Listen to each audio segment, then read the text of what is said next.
Hello, ఇదేంటి board, ఇదేంటి road. ఈ బోర్డు కింద ఈ రోడ్ లో బైక్ పార్క్ చేయడానికి ఎంత ధైర్యం నీకు? బైక్ పార్క్ చేస్తాను, ధైర్యం ఎందుకు? స్టాండ్ ఉండాలి కానీ. జోకా? ఫ్యాక్ట్. నీతో డిస్కషన్ అనవసరం, ఫైన్ కట్టు. కాలేజీలో ఫీజే కట్టను, ఫైన్ ఎందుకు కడతా? స్టూడెంట్ వా? ఓ పాతికుంటే ఇచ్చిల్పు. కలిసి 5 నిమిషాలు అలా అప్పుడప్పుడు కట్టంటున్నా. ఇది అప్పు కాదు మరి లంచమా? నువ్వు ఇచ్చే బోర్డు పాతికి అంత మాట ఎందుకులే. ఎంత ఇచ్చామన్నది ఇంపార్టెంట్ కాదు, ఎందుకు ఇచ్చామన్నది ఇంపార్టెంట్. రాస్తే 50, ఇస్తే 25. ఎందుకు ఇవ్వాలండి? బండి నడిపితే లంచం, ఆపితే లంచం, స్టాండ్ ఎత్తే లంచం, సౌండ్ ఎత్తే లంచం. ఎన్నాళ్ళు దౌర్జన్యం, ఎన్నేళ్ళు దుర్మార్గం.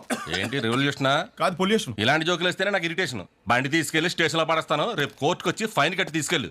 అప్పుడు తెలుస్తుంది లంచం ఎంత మంచిదో. వస్తాను సార్, ఈ కోర్టుకే కాదు హైకోర్టుకి కూడా వస్తాను. న్యాయం కోసం ఏ ఎండగానే వెళ్తాను, అంతేగాని లంచం మాత్రమే ఉన్నాను. ఏంటో గొడవ ఏంటి? నో పార్కింగ్ లో బైక్ ఎట్టమని లంచం అడుగుతున్నాడు రా. ఇంకోసారి లంచం అన్నావంటే ఏ లారీ కింద తోసేస్తానంతే. న్యాయం కోసం చచ్చిపోవడానికి సిద్ధమే. పిచ్చా ఏంటి నీకు? బండి స్టేషన్కి వెళ్ళిందంటే కోర్టు, ఫైన్లు, న్యూసెన్స్. అది అడిగింది ఇచ్చి పడేయచ్చు కదా. ఆడెవడ బండికో మనం ఎందుకు డబ్బులు ఇస్తాం?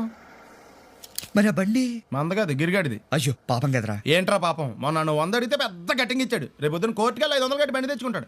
ఇంత ఎదవేంట్రా నువ్వు? మనిషి అందరితో ఏదో మంచి క్వాలిటీ ఉండాలి కదా. అన్నట్టు అడగడం మంచిపోయినా నీకు అంజలికి తెగిపోయిందంటగా. అంత అర్థమేంట్రా నీకు? దరిద్ర. నేను జస్ట్ ఆనందం జాగా మురళిగాడు అక్కడ మన వాళ్ళందరికీ పార్టీలు ఇచ్చేస్తున్నారు తెలుసా. అవును, నిన్ను వదిలేస్తే అంజలి అన్నవరం వెళ్ళి సత్యనారాయణ చేస్తాను మొక్కుందంటగా. నిన్న వాళ్ళ ఫ్యామిలీ అందరితో కలిసి ట్రైన్లో అన్నవరం వెళ్ళిందంట. ఇంటికేనా? దింపెత్తవా? పదా. దారిలో చిన్న పని ఉంది, అది చూసుకుని వెళ్తే నీకేం ప్రాబ్లం లేదుగా? ఏం ప్రాబ్లం లేదు, పద. ఏంట్రా నన్ను చిన్నపిల్లని చేసి వైజాగ్ అని తీసుకెళ్ళిపోతున్నావా ఏంటి?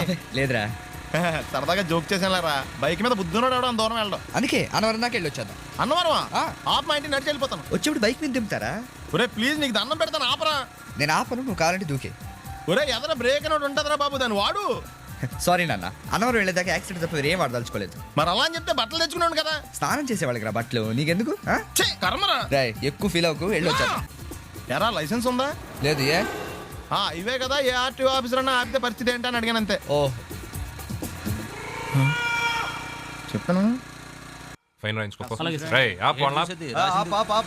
బండి పక్కది, పక్కరా. సార్ దగ్గరికి వెళ్ళు రా.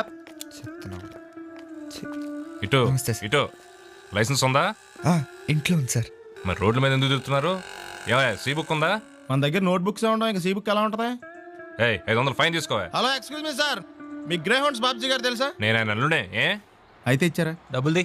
రిసీట్ ఇవ్వరా? రిసిట్ కావాలంటే 2000 అవుతుంది. అదే మళ్ళా మనకి రిసీట్ ఏంటి? మొత్తం ఎక్కడికి వెళ్తున్నారు? అన్నవరం వెళ్తున్నాం అండి. అన్నవరమా? అయితే ఒక పని చేయండి, మీరు ఇచ్చిన 500లో ఒక 100 తీసుకెళ్ళి నా పేరు మీద ముడుపు కట్టి స్వామివారి హుండీలో వేయండి అమ్మా.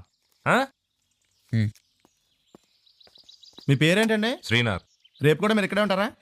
వచ్చినప్పుడు ప్రసాదం ఇద్దామని. అలాగా, తీసుకురా. విచిత్రంగా ఉందరా. ఉన్న డబ్బుల్లో సగం ఆర్టీఓ గడే తినేసాడు. ఈ టైంలో పెట్రోల్ అయిపోతే చచ్చిపోతారా బాబు.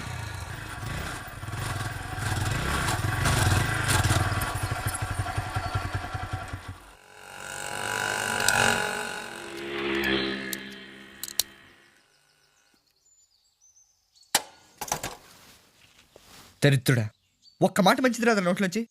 అది నూనె డ్రైనేజారా? అంటే నేను అనబోతే మాత్రం 2 లీటర్ పెట్రోల్ అన్నవరం వెళ్ళిపోతాం. చంపేస్తుంది.